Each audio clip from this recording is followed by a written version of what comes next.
confessions today. Uh, if you wish to, you can read Boethius's Consolation of Philosophy with me. And so here's the deal. I sent out an email to your parents. You have 3 options, and it's up to you and your family which one you do. First of all, your school year can just end today. Here, you have to read the last book, right? You're done. If you really would like to read the Consolation of Philosophy, you can read it, and I will be recording my Tuesday classes and posting them on my YouTube, and you can watch along with me. Also, I do teach this class 2 other days a week. And so I have asked your parents, because I know you guys don't, like your parents are the keepers of the schedule and the keepers of the vehicle, and I get that you can't make those plans for yourself. But you could come to Tuesday or Thursday classes if you, and you're invited. So, so I just sent that out, and your parents will let me know if you're interested in that. And I said, I'll tell you the address. And, I meet in Riverdale in Bettendorf on Tuesdays from 11:30 to 1. And you're welcome to come to those classes if you want to. But like I said, you can just say, Mrs. Ferguson, for crying out loud, I've read enough this year. Don't make me read another book. It's totally fine. It's always another book. But anyway, so that's up to you. But I am going to give the little intro to the next book because all my recorded students that are reading it, do you know what I mean, would like to have the intro. So it might just be boring to you. Like, I don't care. I'm not reading that book. Don't want to hear it. It's just be patient. Be patient. Hi. Oh, no, that's fine. Oh, you know what? I have his paper. That's wonderful. Thank you so much. I was going to scan it, but it would be much easier for me just to give it to you. He's taking the CLT this morning. He'll be here this afternoon. He's my second student that's taking that. It's very cool that that's becoming more popular. Tell him good luck. What? The CLT, the classical learning test, instead of the ACT or the SAT, is becoming a little more popular. It's a little less biased. I'm just going to say it. Okay. Botticelli. Augustine in his study. Here, I will roam like I'm on a game show and I'm showing the prizes. Botticelli was a noted Renaissance artist. So we're talking about 1500s here. And he painted a picture of Augustine, kind of as a matching piece to a picture of St. Jerome, who was painted by someone, not Botticelli, but they were going to be displayed in the same place. And so he has this picture of Augustine, and he's surrounded by books and even scientific apparatus, because remember, this is Renaissance that's being painted. So this is what you expect a good, intelligent Renaissance person to have: scientific instruments and lots of books. And he's having a moment, right? He's gazing into space. And there seems to be some, not controversy exactly, but we're not sure what Botticelli intended. Many people believe this is what he intended. First of all, there is a timepiece in the upper corner, and it's set for the hour of Compline, the evening prayers that you would do if you do the Liturgy of the Hours, and you do the prayers 7 times a day. It is at that time of day that St. Jerome died. And there is a story, legendary, true, you may take it or leave it, that St. Jerome, his spirit visited Augustine at the time of his death. Augustine had a vision of St. Jerome and knew he had died. And Jerome came to him and said, all of the study and all of the things we have written and learned, it's nothing compared to the reality, because I can already see it. And just gave Augustine that message. This is very poignant because Augustine and Jerome didn't get along very well. I mean, they weren't like in knockdown, drag out fights, but they had kind of snarky letters that they wrote back and forth because Augustine wanted Jerome to explain things in his Vulgate Latin translation of the Bible and thought he did it wrong. And then, Jerome's like, shut up, Augustine. Your Greek isn't very good anyway. What do you know? And which it wasn't. Augustine admits his Greek wasn't very good. But we don't know. Some people describe this painting here. I just thought of another paper I need. Some people describe that painting and say, oh, Augustine is he's thinking hard. Do you know what I mean? Because he does this, right? He breaks out into a digression, a philosophical digression, and that he's just thinking deep thoughts. But some people describe this painting as he's having a vision of Jerome. You can take whichever version you want, I guess, since we don't know. Let's finish off Augustine. That's not what I meant at all. Wow. It's too late for that. He's already gone. Okay, let's take a look at possibly the most famous section ever of this book. Let's start in book 7. I thought of something I wanted to read, but I forgot to do it yesterday. So I can do it today. Augustine, when last we were with Augustine, previously on the Confessions, Augustine has found that Faustus is a know-nothing, and the Manichees are idiots, and we don't know where to go, but we don't think it's going to be the Manichees. And so we might as well check out Ambrose, because he's supposed to be a great speaker. So how about and unfortunately, we're starting to listen to sermons now, and we're starting to be preached at, even though I just wanted to check out his speaking ability. And he's transitioning, right? He's moving over from this heretical sect to Christianity, but he's not ready to dive in whole hog. And the first question I asked you, he had a friend named Nebridius, and Nebridius came up with an argument to defeat the Manichees. What was Nebridius's argument? Did anybody jot that down? No. I will read his argument. I'm in chapter 2 of book 7.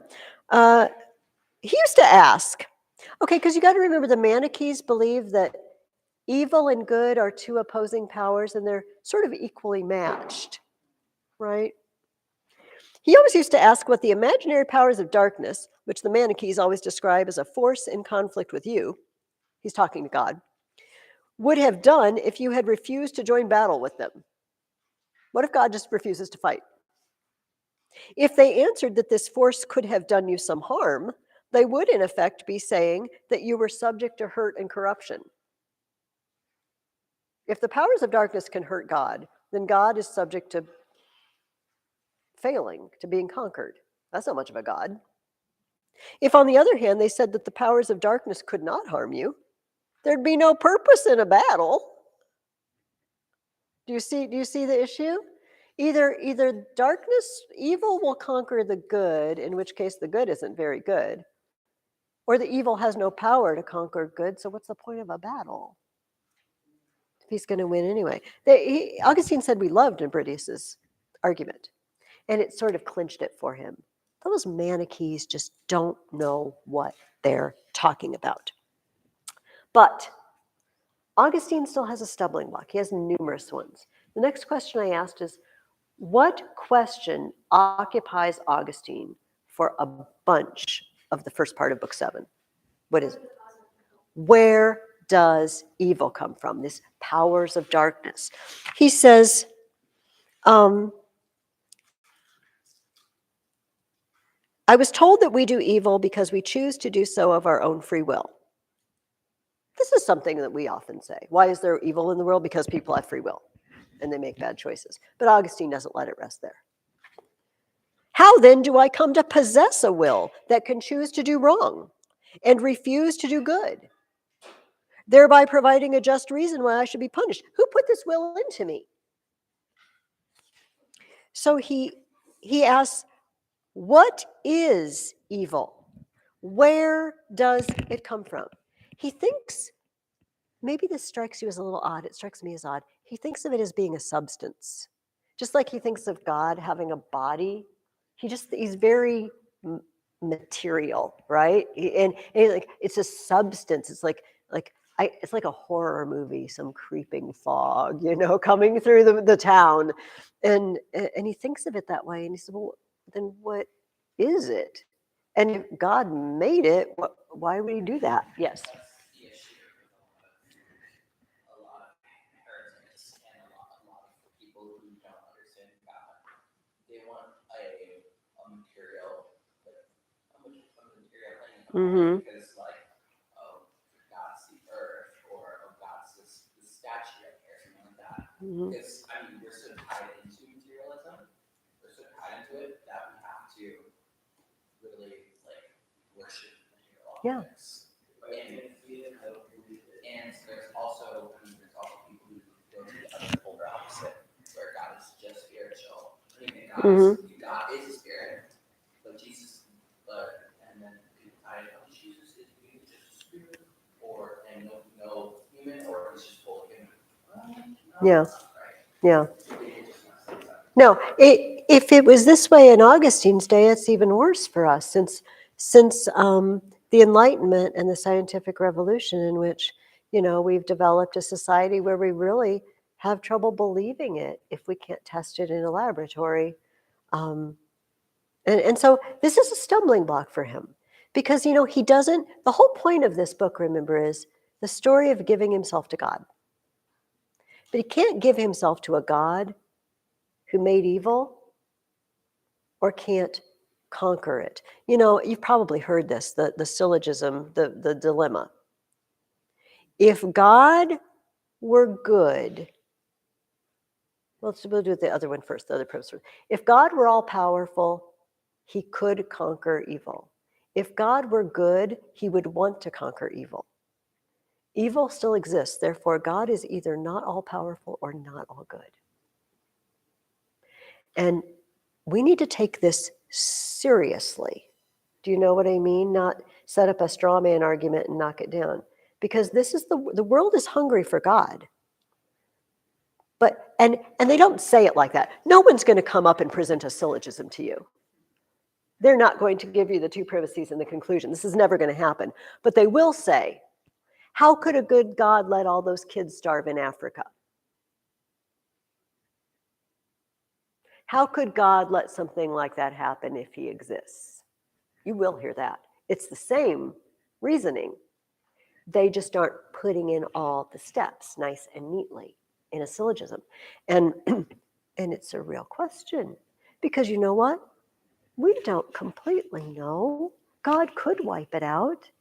And it's only faith that says God has a bigger plan.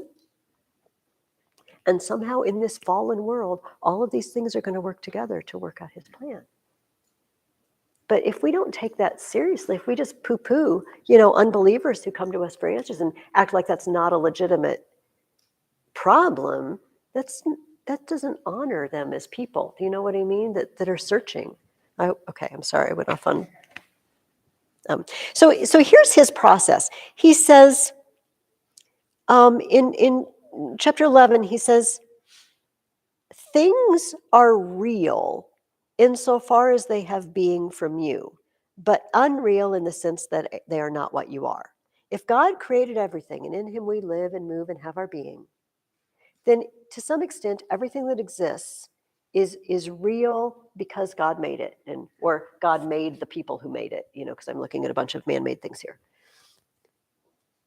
And then he goes on in the next chapter that he says, so if God made it and God is good, it's good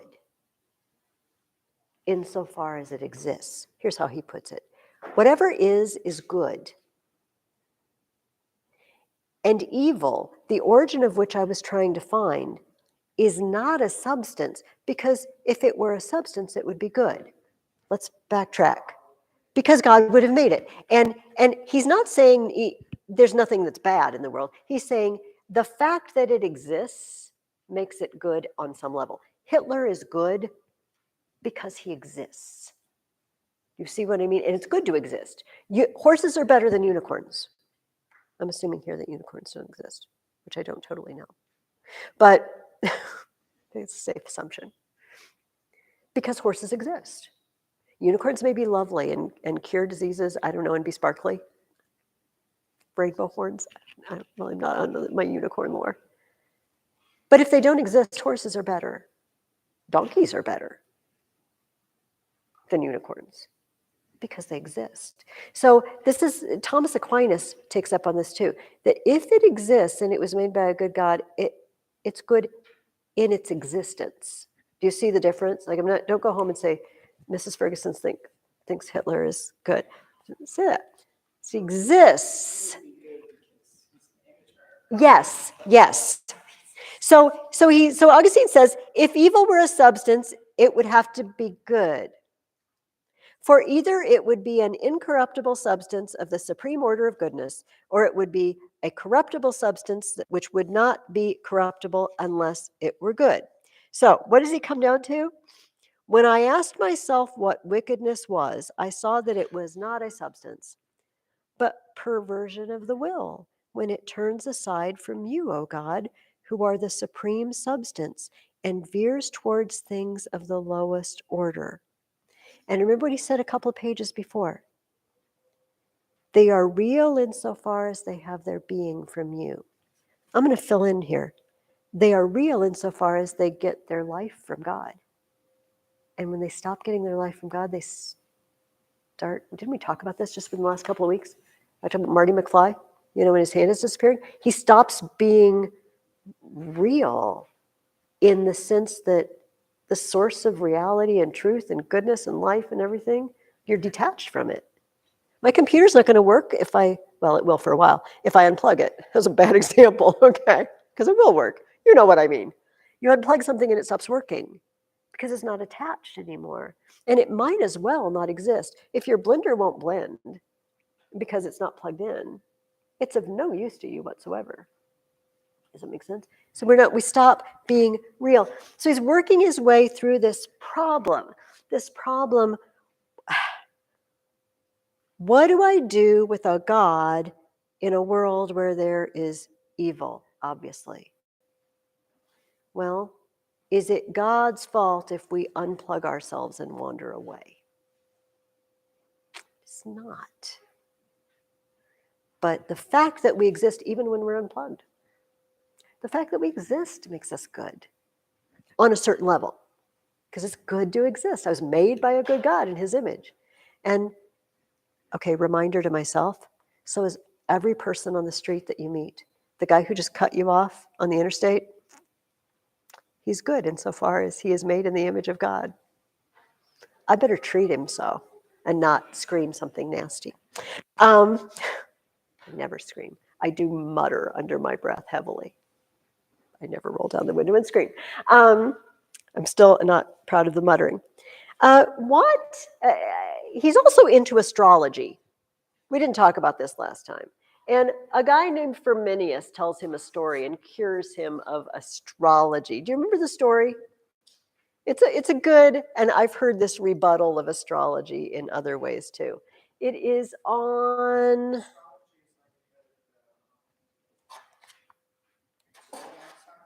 What? Yeah, not so much your horoscope as just the idea that your life is governed by the stars and the planets. This is in chapter 6.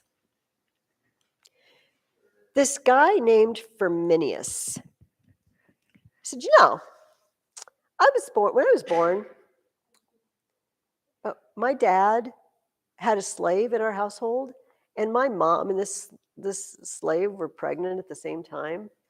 Or maybe it wasn't the same, it was another guy's household. Anyway, he and a slave woman were pregnant at the same time, and they were watching to see when they would give birth so they could run the horoscope, do astrology. And they were born at the same moment. The two messengers went from the two households to say the birth had taken, and they met right in the middle.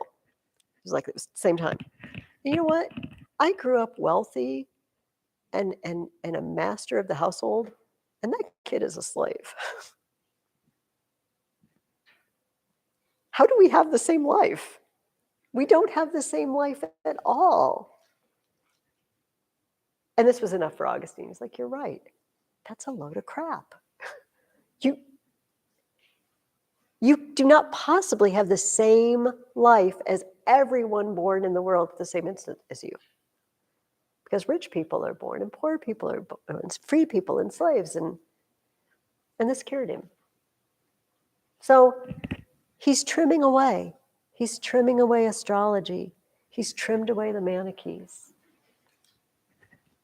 But it takes more than trimming away to make a commitment to the Lord. It's not just eliminating things from your life. It's active. It's not just passive. And he's still not ready. All right. In the meantime, he picks up, this is in chapter 9. I did not ask a question about this. He picks up some books of the Platonists. These are followers of the philosophy of Plato, but they're living in the 300s, 400s, Neo-Platonists. And they're taking Plato's ideas and expounding them. And he said, I read stuff that sounded an awful lot like the first chapter of the Gospel of John. In them I read, at the beginning of time, the Word already was. God had the Word abiding with him. He is the true light. In the same books I read that the Word, God, his birth came not from human stock, but from God. He said, this sounded suspiciously like the things my mother and Ambrose say, these Platonists. And remember what he thought of the Bible when he first read it? Kind of lame, not so good. Cicero's way better. But now he's starting to think, wait a minute. These deep philosophers are saying things very similar. It makes him want to dig in more and more. All right. So in book 8, we're going to zip through because I have some other stuff I want to read to you today. In book 8, he still cannot make up his mind. This is the first question I asked you. On what does Augustine blame his sluggishness in embracing the church? Why doesn't he just become a Christian already? What? Okay. Literally, his whole life story is about him basically like philosophizing everything. Mm-hmm. And he's gotta test everything. He does. And have you ever noticed that sometimes being super smart can be a hindrance to faith? I'm not suggesting that faith and reason are opposed to each other or anything, but if you are the sort of person like Augustine, you have to have everything proved to you. You have to find everything out for yourself. It can be really difficult for those people. But children, so I let the little children come to me. I do not hinder them for such, to such belongs the kingdom of God, because they believe you. Children believe you when you tell them something. They're very open-minded, so much so that you've got to be careful sometimes what you say to children, because they will trust you and they will believe you. Don't tell them terrible things. Yeah, that can be a stumbling block, Ethan, definitely. Before we pursue that, let me tell the story of Victorinus. He said a guy named Simplicianus came to visit him and told him the story of a orator, teacher of rhetoric named Victorinus.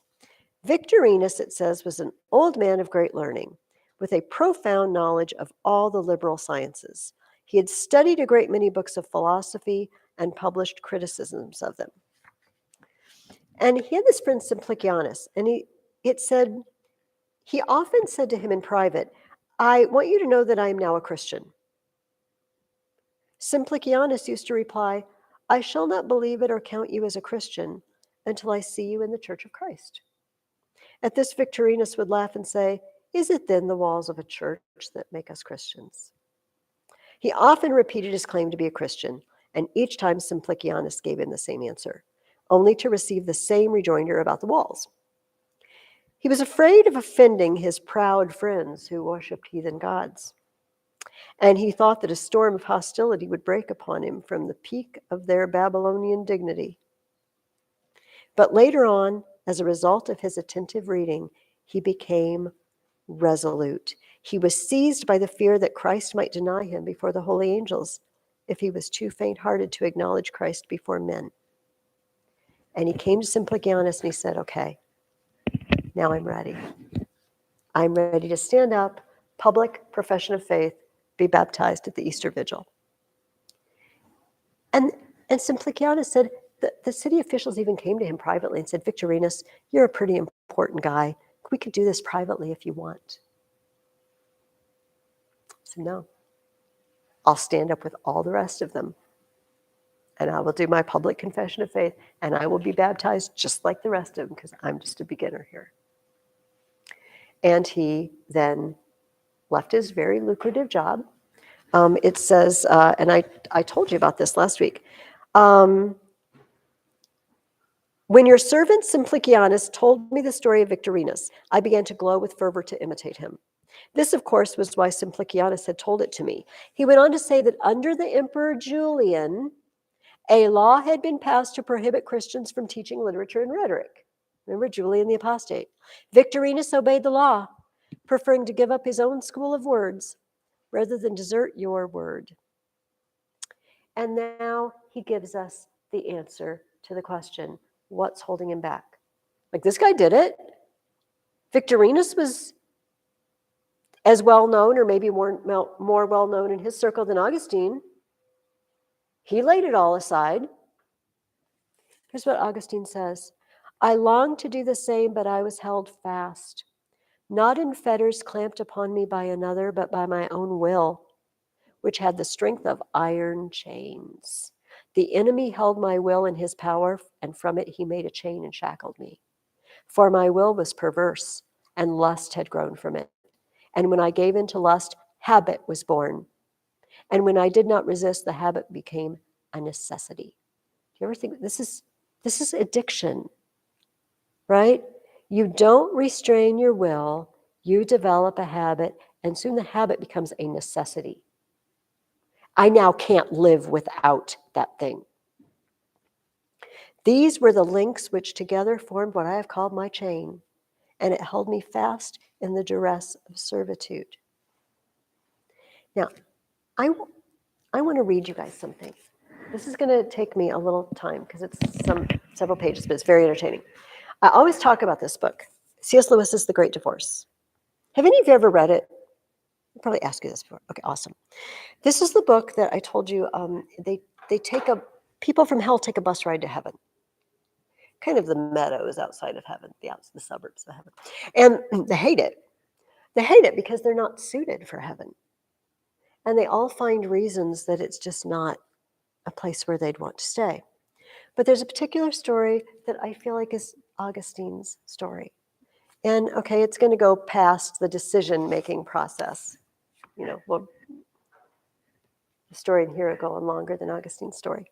But I want to read it because it's really good. I saw coming towards us a ghost. C.S. Lewis has a guide. It's George MacDonald. Maybe some of you have read The Princess and the Goblin when you were younger, The Princess and Curdie. He was a Scottish fantasy children's writer, and C.S. Lewis loved him. He's his guide to heaven. I saw coming towards us a ghost who carried something on his shoulder. Like all the ghosts, he was unsubstantial. But they differed from one another as smokes differ. Some had been whitish. This one was dark and oily. What sat on his shoulder was a little red lizard, and it was twitching its tail like a whip and whispering things in his ear. As we caught sight of him, he turned his head to the reptile with a snarl of impatience. "Shut up, I tell you," he said. It wagged its tail and continued to whisper to him. He ceased snarling and presently began to smile. Then he turned and started to limp westward, away from the mountains. "Off so soon?" said a voice. The speaker was more or less human in shape, but larger than a man, and so bright that I could hardly look at him. His presence smote my eyes, and on my body too, for there was heat coming from him as well as light, like the morning sun at the beginning of a tyrannous summer day. Yes, I'm off, said the ghost. Thanks for all your hospitality.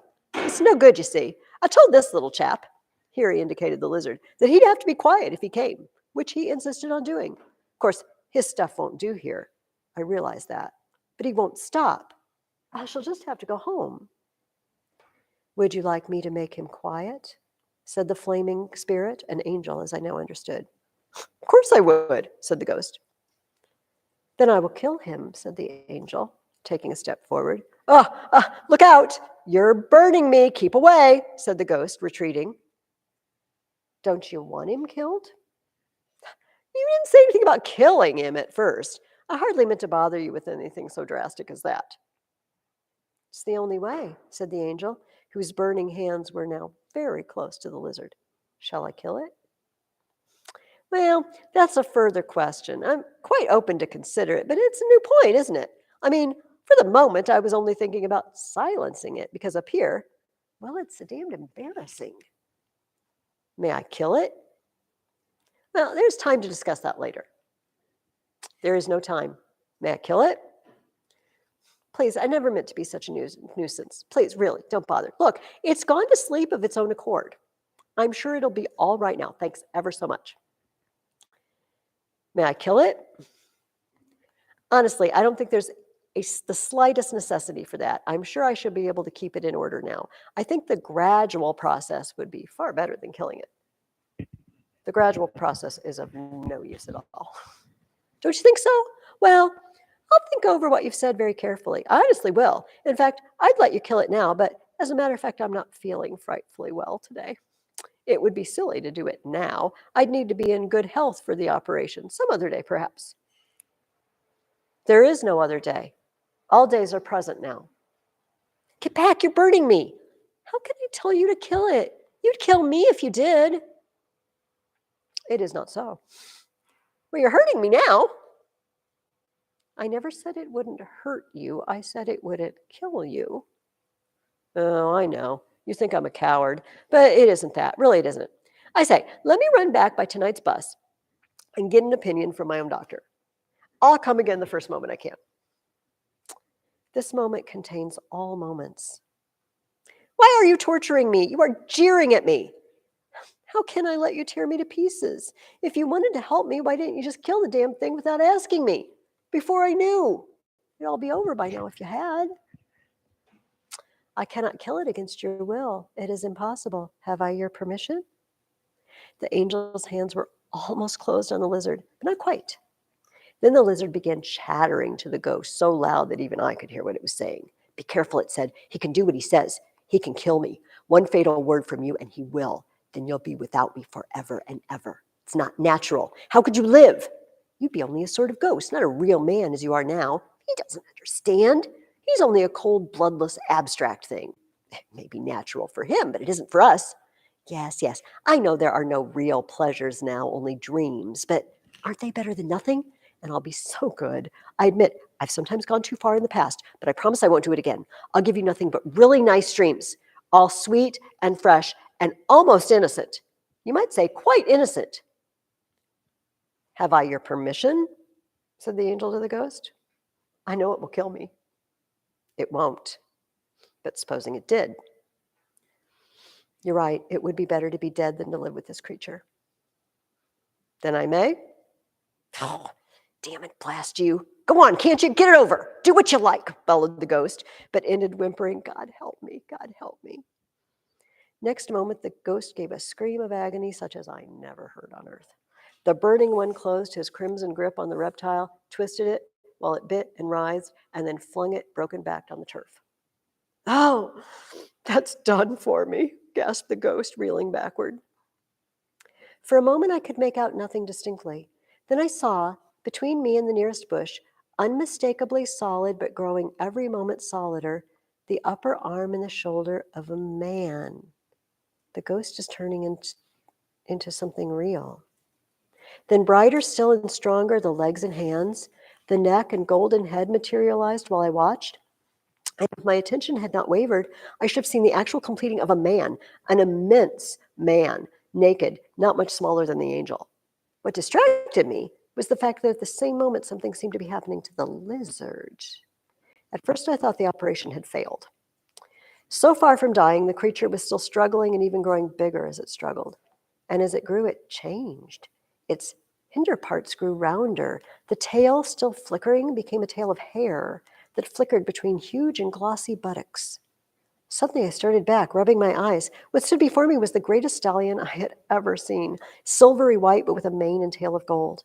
It was smooth and shining, rippled with swells of flesh and muscle, whinnying and stamping with its hoofs. At each stamp, the land shook. The new-made man turned and clapped the new horse's neck. It nosed his bright body. Horse and master breathed into each other's nostrils. The man turned from it, flung himself at the feet of the burning one, and embraced them. When he rose, I thought his face shone with tears. But it may have been only the liquid love and brightness, one cannot distinguish them in that country, which flowed from him.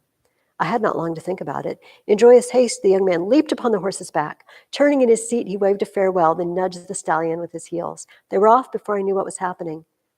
There was riding, if you like. I came out as quickly as I could from among the bushes to follow them with my eyes, but already they were only like a shooting star, far off on the green plain, and soon among the foothills of the mountains. Then, still like a star, I saw them winding up, scaling what seemed impossible steeps, and quicker every moment, till near the dim brow of the landscape, so high that I must strain my neck to see them, they vanished, bright themselves into the rose brightness of that everlasting morning. So I'm going to skip a little bit. The whole plain is shaking with praise and joy. Do you understand all this, my son? Said the teacher. I don't know about all, sir, I said. Am I right in thinking the lizard really turned into a horse? Aye, but it was killed first. You'll not forget that part of the story. I'll try not to. But does it mean that everything that is in us can go to the mountains? Nothing, not even the best and noblest, can go on as it is now. Nothing, not even what is lowest and most bestial, will not be raised again if it submits to death. It is sown a natural body, it is raised a spiritual body. Flesh and blood cannot come to the mountains, not because they're too rank, but because they're too weak. What is a lizard compared with a stallion? Lust is a poor, weak, whimpering, whispering thing compared with that richness and energy of desire which will arise when lust has been killed. Thank you for listening for so long. This is the story of Augustine. In fact, he says that it had been, he says, you used all means to prove the truth of your words, and now that I was convinced they were true, the only answers I could give were the drowsy words of an idler. Soon, presently, let me wait a little longer. But soon was not soon, and a little longer grew much longer. And then he has this famous quote: as a youth, I had been woefully at fault, particularly in early adolescence. I had prayed to you for chastity and said, give me chastity and continence, but not yet. Let me have some fun first. Give it to me later. Kill it later. Augustine has habits, and one of them is a habit of lust, and it's whispering to him, but you will never have another woman if you follow this path. If you devote your life to me, you will never have that again. You will die. It will kill you. It's not natural. It's not normal. Can you live your whole life without me? But the desire that it represents, that's God-given, right? It's just for the wrong things. It's so much better. The stallion is so much better than the nasty little lizard on your shoulder. It didn't kill him, but it hurt, right? It hurts to give it up. That moment where you say, I'm not doing that ever again. No matter how much my body and my mind cry out, I'm not doing that. That's disgraceful, and it disgraces God and makes him unhappy, and I'm not doing it. And anyway, thank you. This is a fabulous book. I highly recommend it. So here is Augustine, and he's heard about Victorinus, and he still can't do it.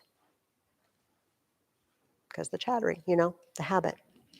Then I asked you, what story did Augustine hear which gave him a crisis of indecision? Do you remember the story? It involves the life of St. Anthony. And it is in chapter 6. St. Anthony is a famous desert father. He's one of the earliest guys who just went out in the Egyptian desert and just lived to be like 105, 110 years old out there, eating almost nothing and just praying. And a guy came to visit Augustine and his friend Alypius, Ponticianus. And he said, I'm going to tell you a story. Once I was on government business with 3 other guys, and we kind of split up. 2 of us were walking and 2 others were walking. And 2 of them got to the destination first. And they went in there waiting for their meeting. And there was a book, Life of St. Anthony, on the table. It says, one of them began to read it and was so fascinated and thrilled by the story that even before he had finished reading, he conceived the idea of taking upon himself the same kind of life and abandoning his career in the world. Both he and his friend were officials in the service of the state, in order to become your servant. All at once he was filled with love of holiness. Angry with himself and full of remorse, he looked at his friend and said, what do we hope to gain by all the efforts we make? What are we looking for? What is our purpose in serving the state? Can we hope for anything better at court than to be the emperor's friends? Even so, surely our position would be precarious and exposed to much danger. We shall meet it at every turn, only to reach another danger, which is greater still. And how long is it before we reach it? But if I wish, I can become the friend of God this very moment. And they both just decide to abandon their careers and become basically monks and devote themselves to God. Ponticianus and the other guys show up and they find out what's happened. And Ponticianus is telling this story to Augustine about these 2 guys who just read a little bit of the life of St. Anthony and said, that does it. I'm not hesitating anymore. Augustine says to Alypius, what is the matter with us? What is the meaning of this story? These men have not had our schooling, yet they stand up and storm the gates of heaven, while we, for all our learning, lie here groveling in this world of flesh and blood. Is it because they have led the way that we are ashamed to follow? Is it not worse to hold back? And he leaves Alypius and he rushes out into the garden. And listen to this. I hate to break the mood, but this fabulous antithesis. Meanwhile, I was beside myself with madness that would bring me sanity. I was dying a death that would bring me life. So he's in the garden and he hears a voice. What does the voice say? Pick it up and read. Tolle lege in Latin. Like a kid next door, in the garden next door. Is there a kid's game that they say that in? Is that in a nursery rhyme or something? Is that like one of those jump rope things that kids chant? I don't think so. So he decided, maybe that's a message for me. Maybe it's a message for me. Hold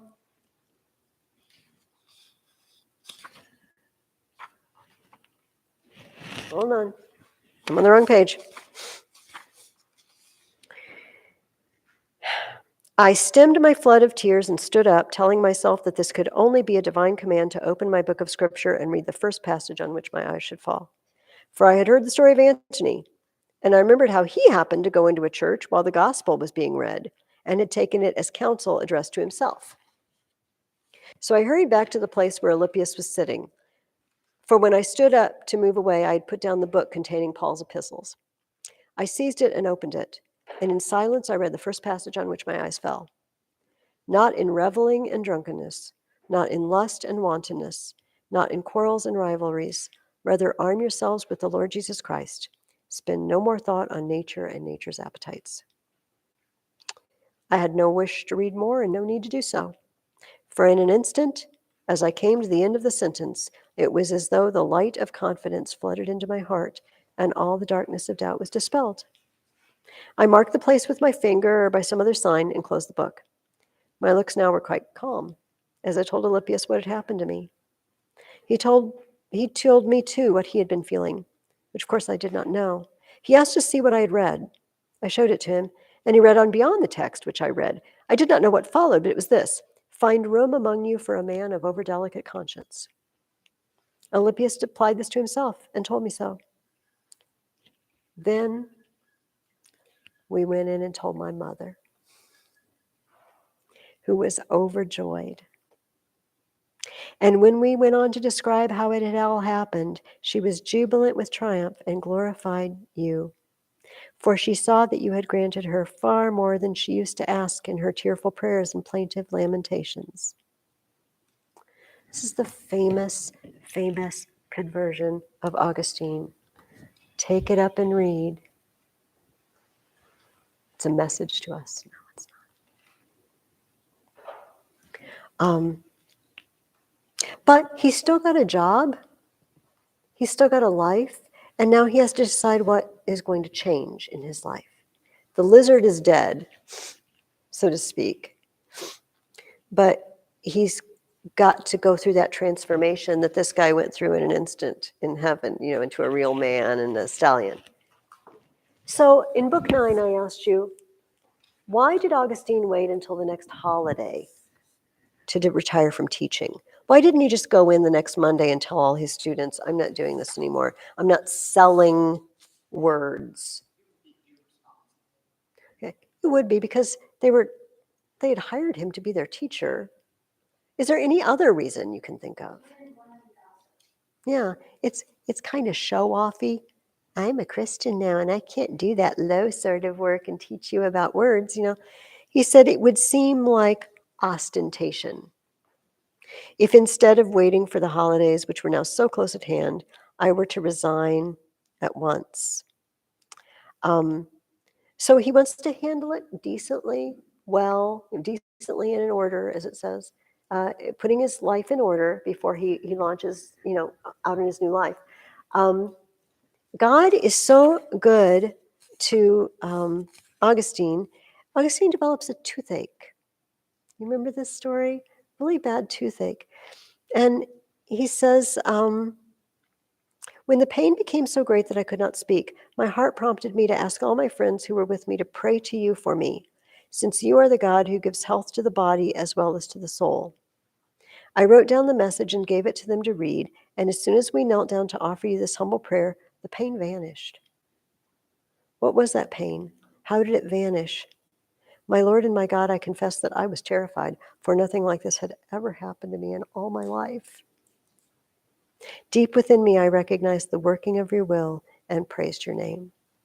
This is an extra, God didn't have to give him that, What if you, see, I'm with you, Augustine. Everything, all the hardships that you might encounter following me, we'll deal with them together. I can heal it.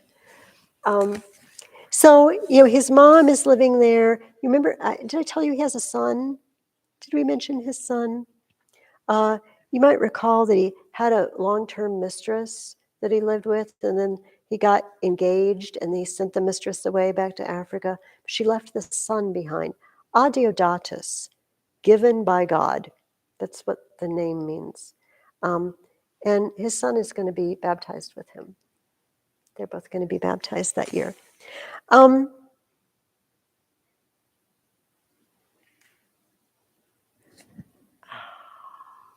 What practice had the church in Milan begun? An idea borrowed from the Eastern churches. Did anybody find this? It was in chapter 7 of book 9. Do you remember last week I told you how the Western emperor's mother was an Arian, and she was kind of a rotter, and she told Ambrose, we're taking your church and giving it to the Arians, and Ambrose said, we'll see, and had a kind of a sit-in. Was it like they started singing aloud and like this, like our listening. Yeah, singing hymns, like writing hymns. And listen to this.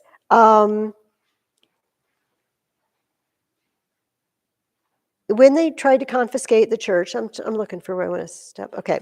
It was only a year or not much more since Justina, mother of the boy Emperor Valentinian, had been persecuting your beloved servant Ambrose. My mother, your handmaid, was there with them. Monica was there. She was attending that church when this happened.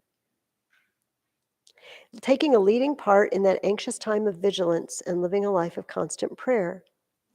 It was then the practice of singing that this practice of singing hymns and psalms was introduced, in keeping with the usage of the Eastern churches, to revive the flagging spirits of the people during their long and cheerless watch. Ever since then, the custom has been retained, and the example of Milan has been followed in many other places. In fact, in almost every church throughout the world. And of course, that's still true today. In fact, a few pages later in chapter 12, in my book, one of Ambrose's hymns is printed. In my book, it's printed in Latin, and then it's got a footnote where it's translated, Deus Creator Omnium. This is still sung today, and this is penned by Ambrose, a hymn by Ambrose. So his mother was there during the time that all these things are happening. But they decide that they're going to go home to Africa.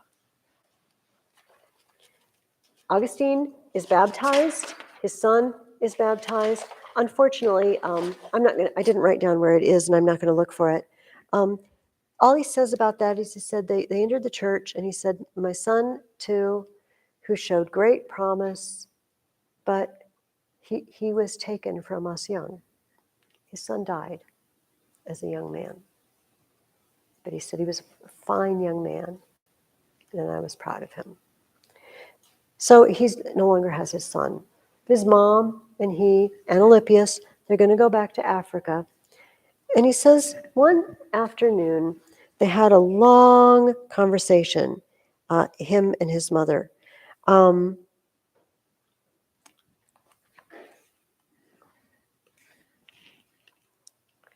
Just a second, let me find that. This is in chapter 10. They're talking about what heaven must be like. As the flame of love burned stronger in us and raised us higher towards the eternal God, our thoughts ranged over the whole compass of material things in their various degrees, up to the heavens themselves. At length we came to our own souls and passed beyond them to the place of everlasting plenty. While we spoke of the eternal wisdom, longing for it and straining for it with all the strength of our hearts, for one fleeting instant we reached out and touched it. They had an amazing conversation. And then, as it wound down, she said, my son, for my part, I find no further pleasure in this life. What I am still to do, or why I am here in this world, I do not know, for I have no more to hope for on this earth. There was one reason and one alone why I wished to remain a little longer in this life, and that was to see you a Catholic Christian before I died. God has granted my wish and more besides, for I now see you as his servant, spurning in such happiness as the world can give. What is left for me to do in this world? I scarcely remember what answer I gave her. It was about 5 days after this, or not much more, that she took to bed with a fever. And she died there in Ostia. And I've just blown up your final question. What? She was ready to go. She was ready to go. He said that not long before this conversation, she said, I always wanted to be buried next to your dad in Africa, but I've decided it doesn't really matter. God will find me at the resurrection. Not that it's wrong to want to be buried with your family, but she just said, you know what, it's okay. Whatever, wherever I end up, it's fine. God will find me. And Augustine said, I took this as a sign, first of all, of my mother's maturity. Second of all, that I buried her in Italy. I'm not going to ship her across the Mediterranean to Africa, She was fine with it. So I buried her there at Ostia. And then he reminisces a little bit about his mom. He said when she was a little girl, they used to send her to get wine out of the cellar. Do you remember this story? It's kind of funny. And she would wet her lips with it, a little bit. But then she'd kind of sip a little bit. And it got to the point where she's just down in a spoonful. I don't know how old she is. But apparently one of the servants, the household servants, called her a drunk. When the slaves call you a drunk, just kind of does something to you. And yeah, she gave it up. And he said after that, she was always very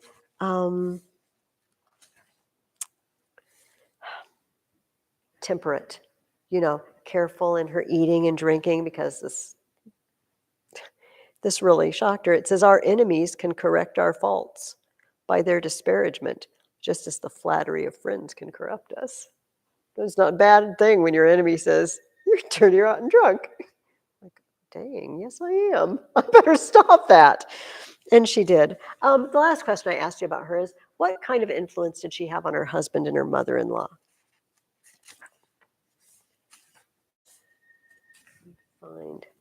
Oh, I've gone too far. In chapter 9, it says, her mother-in-law was at first prejudiced against her by the tale-bearing of malicious servants. But she won the older woman over by her dutiful attentions and her constant patience and gentleness. In the end, her mother-in-law complained of her own accord to her son and asked him to punish the servants for their meddlesome talk, which was spoiling the peaceful domestic relations between herself and her daughter-in-law. Just by doing her job and keeping her mouth shut, she persuaded her mother-in-law that she was a good person. And then on the next page it says, in the end, she won her husband for you as a convert in the very last days of his life on earth. After his conversion, she no longer had to grieve over those faults which had tried her patience before he was a Christian. This is a wonderful woman who prayed Augustine into the church, I suppose we could say, who went on to influence countless people, who brought her husband in and her mother-in-law, St. Monica. That is the story of Augustine's conversion. I want to, will I forget to do this? No, we need to do it in this order. Okay, I've got something else I want to read out of there, so maybe that will remind me. I have a student who he actually read Augustine with me when he was in 8th grade. I used to do a Greece and Rome combined year with high school, and he took that class, and he's taking my Rome class again this year. He's a senior. And he takes other philosophy classes and stuff online. And he's taken some Augustine classes. And he gave me something one of his professors gave him. And it's awesome.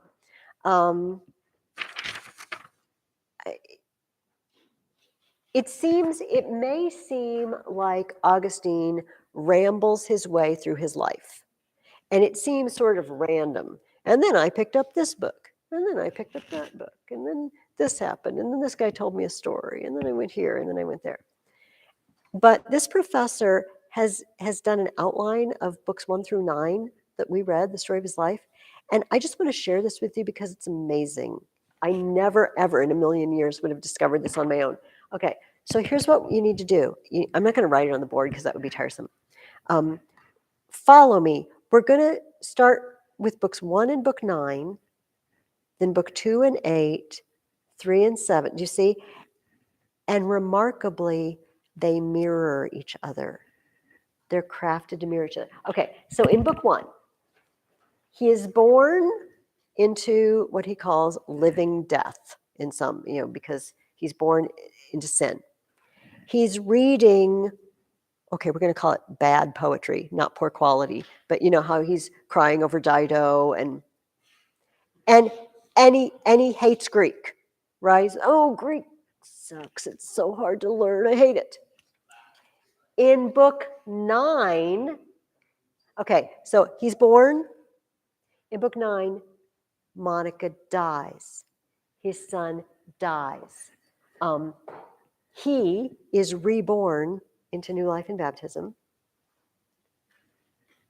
He reads good poetry, Psalms. And in the only place in the book I didn't read it, he uses a Greek word.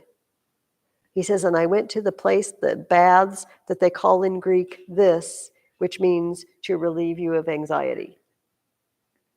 Hates Greek, uses Greek. Born, reborn, births, deaths. This is 1 and 9. Okay, 2 and 8. In book 2, it's the pear tree in the garden, right? He has bad friends, and lust springs up. In book 8, he's in another garden.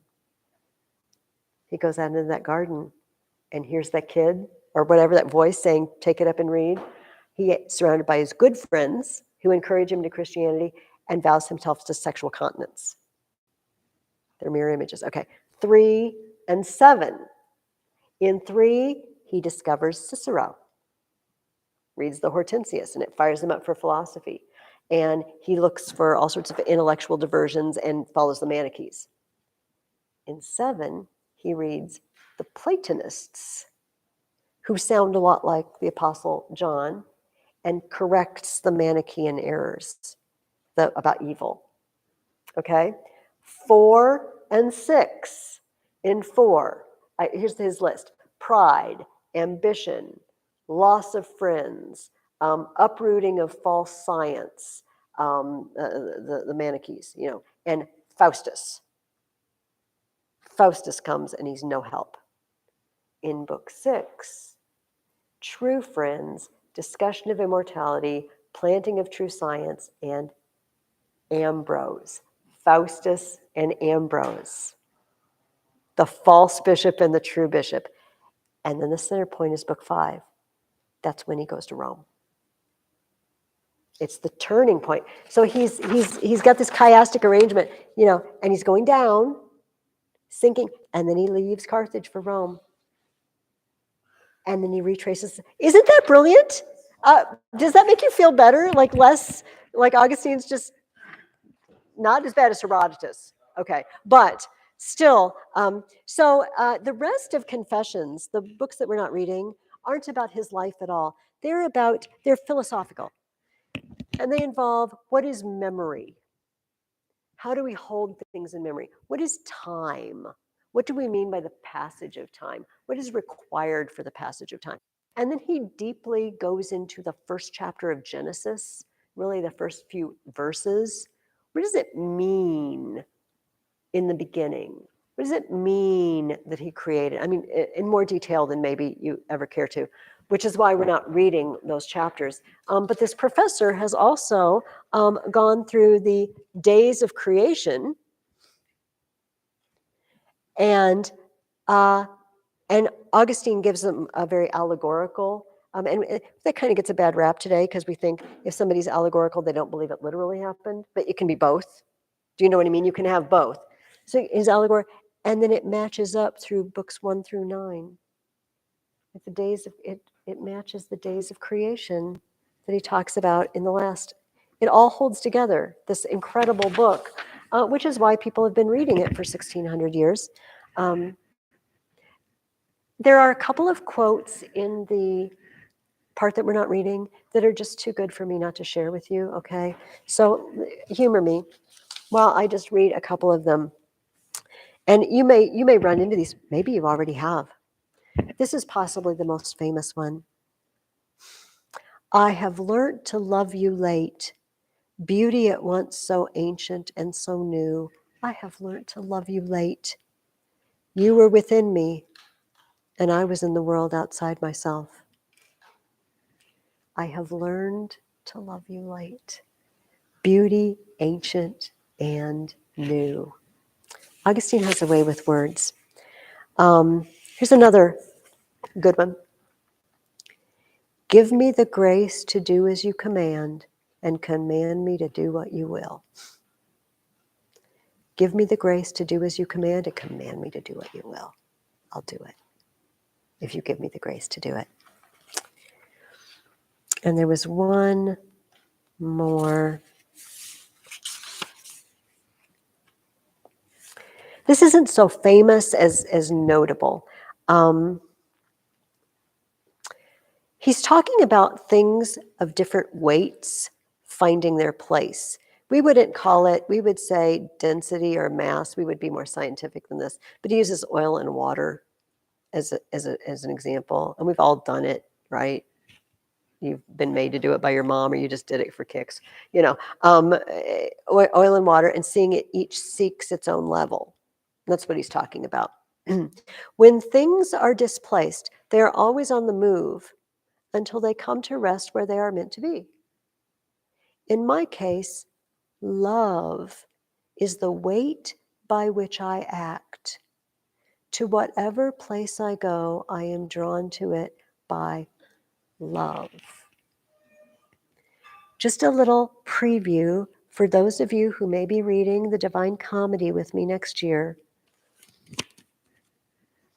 This is a spoiler, but I think you will forget by next spring.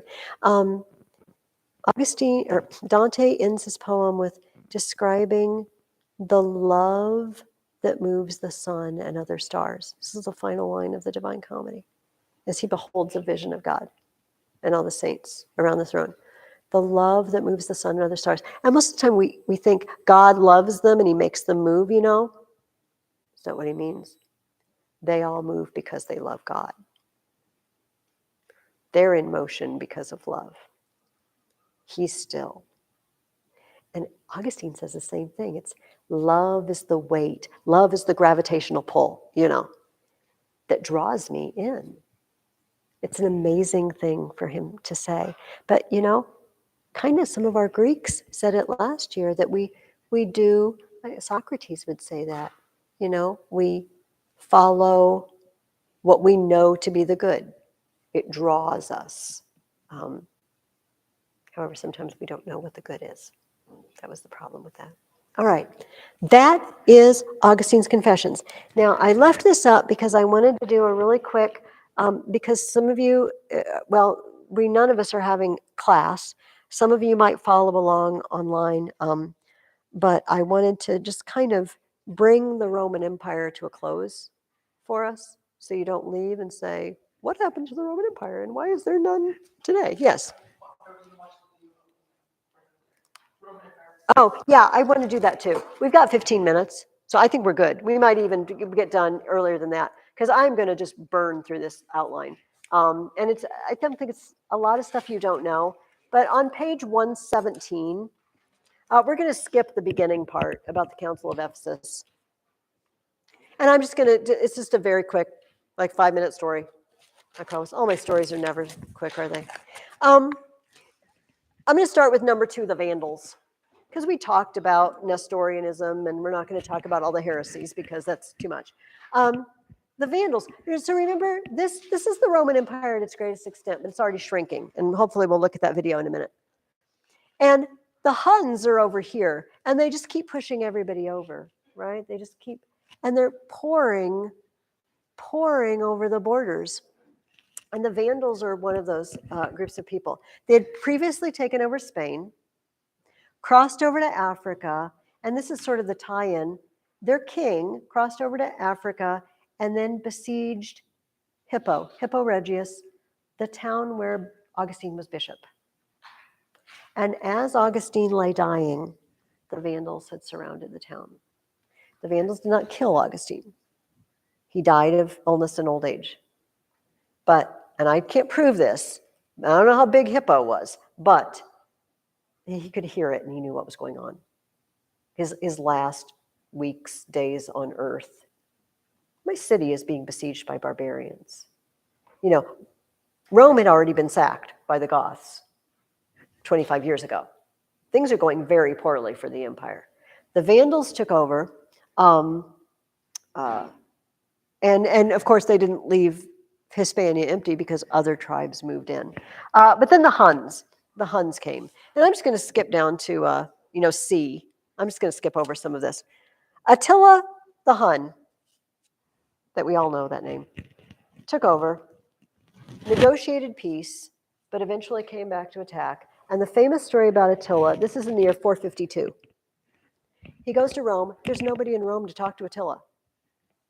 There's no power.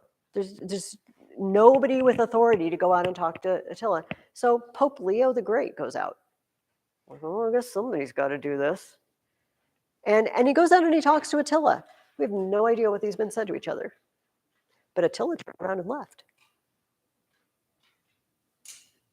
Don't know.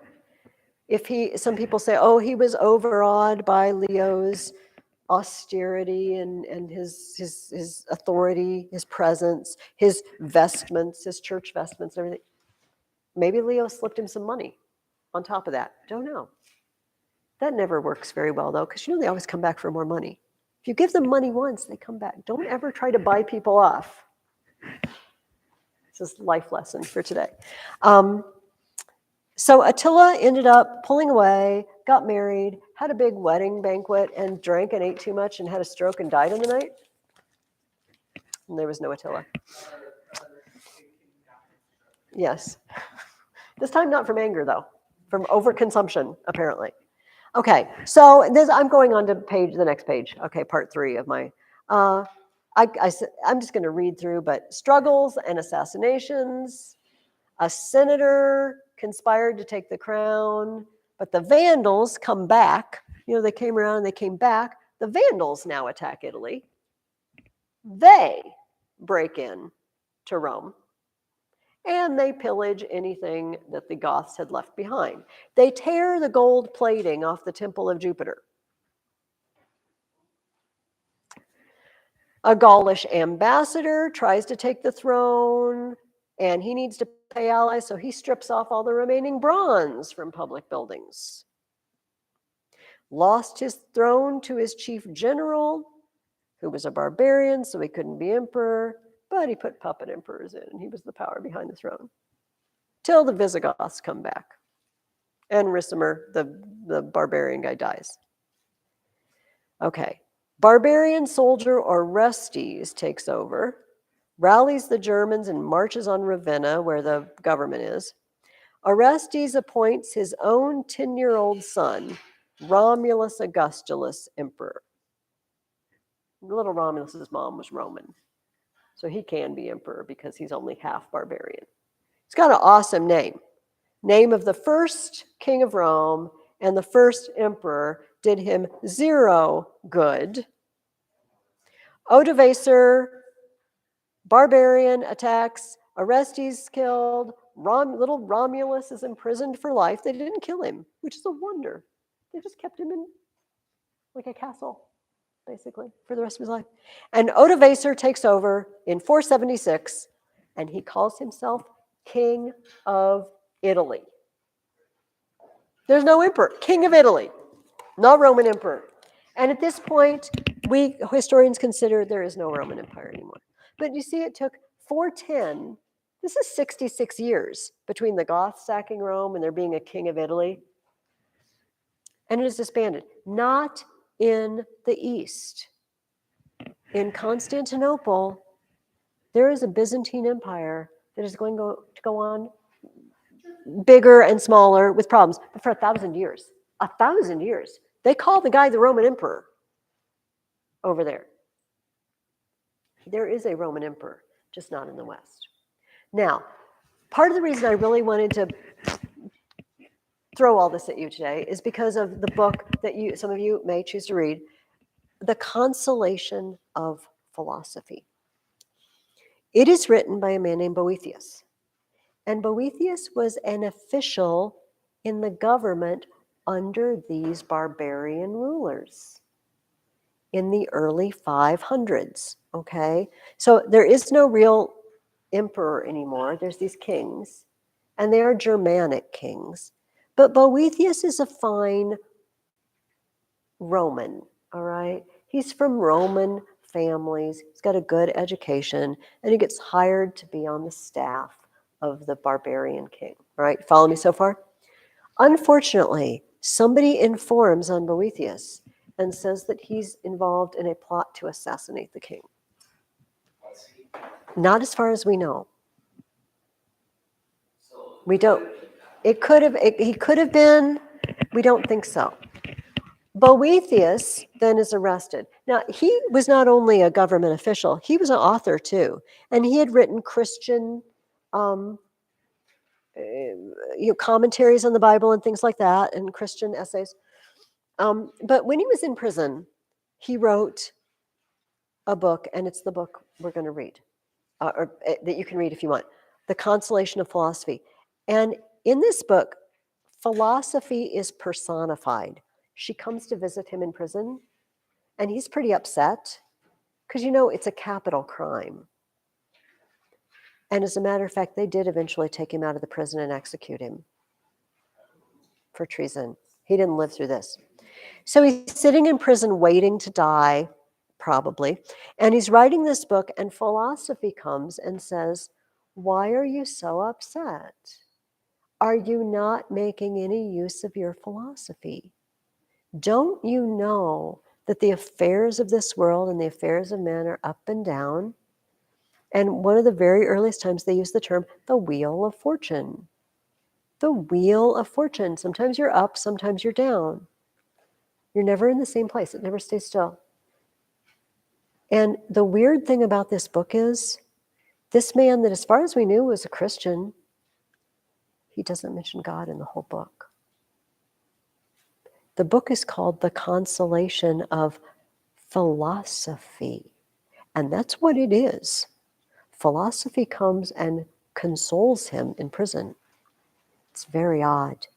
And so people, this book has been wildly popular. Alfred the Great in England apparently translated it into Anglo-Saxon. Charlemagne had a copy and read it. In the Middle Ages, this was the book to have. But it's not Christian per se. And we just don't know what's up with that. I mean, whole books are written about what's up with Boethius. Why would he not turn to God in his trouble? Why would he write this? Was he not a Christian? Was he just like a lip service sort of Christian? When it came down to it, he didn't really believe? Or was this just sort of an experiment? You know what I mean? Because it was what the ancients used to do, have these dialogues with personified figures. Yeah. When you had said the activities of men go up and down, I would have thought that Boethius. Boethius would have said God ultimately has a plan. That's what it is. No, it's just No. So if I've piqued your curiosity, it's not a super long book, and I'm going to talk about it for the next 2 weeks. The lucky thing is if you're not coming to one of the classes, then you can take as long as you want to read it, and you wouldn't have to read it in the timing that I tell you to. But those will be there for you, and if you don't want to, that's fine. But it's a notable book, and with Boethius, we've crossed the line. We're sort of in the Middle Ages, the early Middle Ages, but he's still Roman. Because things don't just change overnight. It's not suddenly, oh, the Roman Empire is gone, now we're all knights in armor. No, it did not happen that way at all. And so it's sort of this Roman philosophy book, but this guy is a Christian, but why doesn't he talk about it? And it's very odd. So that is our last book, if you want it. If not, I'm going to shut this down and then bring up this video. I'm going to bring it and put it on one of the tables, and maybe you can all, it's like a minute and a half long. We could show it more than once if we wanted to, so you can see it. But maybe we can find somewhere everybody can see it, because it's really pretty cool to watch. And thank you all for a good year. You have read a lot of material, and you have listened to me talk a lot, and I appreciate that. So, okay, shut this down, and we'll watch it. thank you, Mrs. Ferguson. You are very welcome.